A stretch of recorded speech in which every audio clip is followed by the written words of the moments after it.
بسم اللہ الرحمن الرحیم۔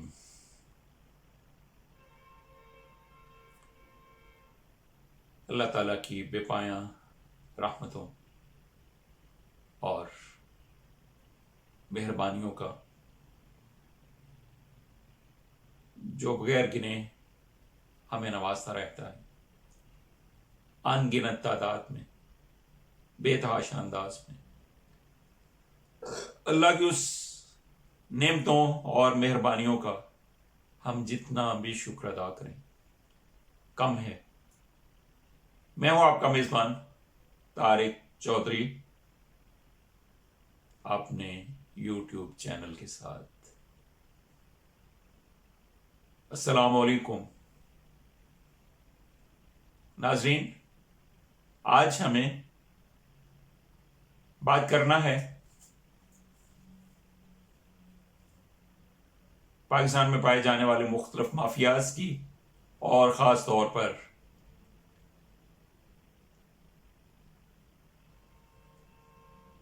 چینی مافیا کے حوالے سے۔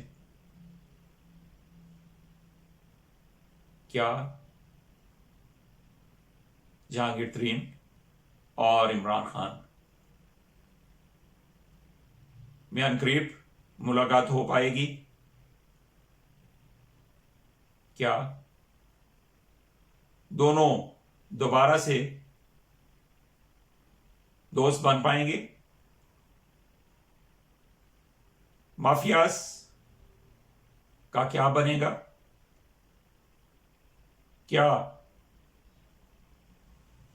آنے والے کچھ ہی دنوں میں آٹا چینی کمیشن کی رپورٹ مقررہ وقت پہ آ پائے گی؟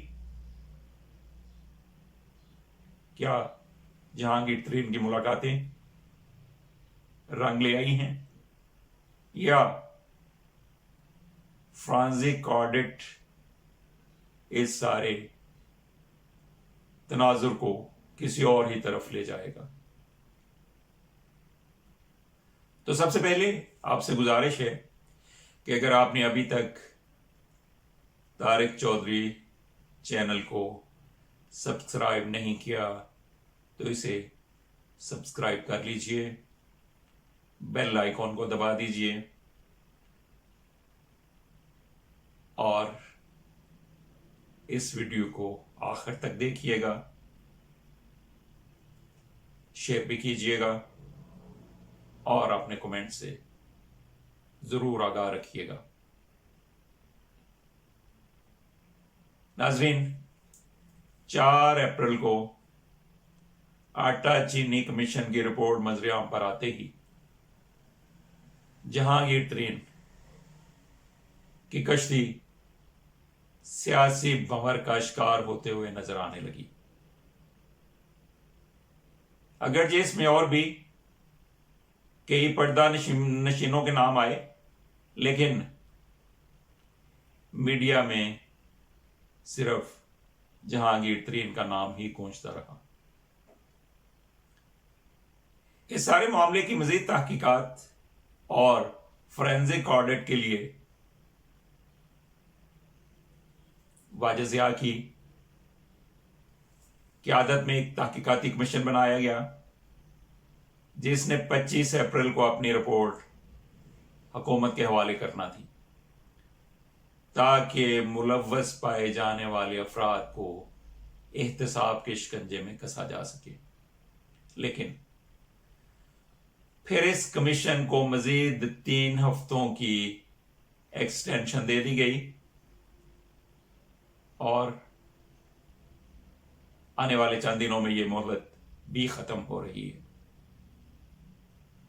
کیا یہ رپورٹ مقررہ وقت پر منظر عام پر آ پائے گی، یا اسے مزید ایکسٹینشن مل جائے گی؟ کیا پس پدر کوئی لابنگ ہو رہی ہے؟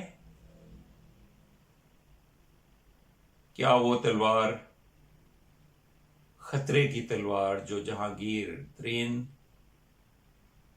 کے گرد لٹک رہی تھی، ہٹا لی گئی ہے؟ کیا ترین پر ہاتھ ہولا رکھنے کا فیصلہ کیا گیا ہے۔ کیا درجن بھر ارکان اسمبلی کی جہانگیر ترین سے ہونے والی ملاقاتیں رنگ لے آئی ہیں؟ کیا وفاق میں چند ووٹوں کی اکثریت سے قائم وزیر اعظم عمران خان کی وفاقی حکومت ارکان اسمبلی کے عدم تعاون کے ڈر سے اپنے اس جرأت مندانہ سٹینڈ پر قائم رہ پائے گی کہ نہیں؟ یہ جرأت مندی برقرار رہے گی؟ یہ اصولی موقف قائم رہے گا؟ اسلام آباد سے خبریں آ رہی ہیں کہ جہانگیر ترین عمران خان کے رابطے میں آ چکے ہیں، اور یہ سلسلہ اب واٹس ایپ میسیجز سے آگے جا چکا۔ جہانگیر ترین نے وزیر اعظم کے پرنسپل سیکرٹری اعظم خان اور ان کی لابی کو اس ساری صورتحال کا ذمہ دار قرار دیا تھا۔ کہا جاتا ہے کہ اب اعظم خان اور جہانگیر ترین کے درمیان بھی برف پگھلتی ہوئی نظر آ رہی، اور دونوں طرف سے غلط فہمیاں دور کرنے کی کوششیں ہو رہی ہیں۔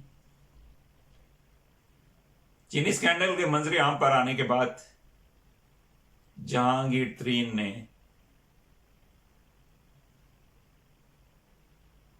دسیوں ٹی وی چینلز پر آ کر یہ کھلا الزام لگایا تھا کہ صرف ان کی اور ان کے ماموں کی شوگر ملوں کا ہی فورینزک آڈٹ کیوں کروایا جا رہا ہے، جبکہ شوگر ملوں کی تعداد 80 سے بھی زیادہ ہے۔ ان کا کہنا تھا کہ اس ساری تحریک کا مقصد صرف اور صرف انہیں ہی ٹارگٹ کرنا ہے، لیکن اس کے بعد تقریباً 4 ہفتے ہونے کو ہیں، جہانگیر ترین بالکل خاموش ہیں اور میڈیا سے دوری اختیار کیے ہوئے نظر آ رہے ہیں۔ پرویز خٹک اور جہانگیر ترین کے درمیان ملاقات کی خبروں نے بھی اس پوری کہانی کو ایک نیا ٹویسٹ دے دیا ہے۔ کہا جاتا ہے کہ یہ ملاقات پرویز خٹک کی اسلام آباد کی رہائش گاہ پر ہوئی۔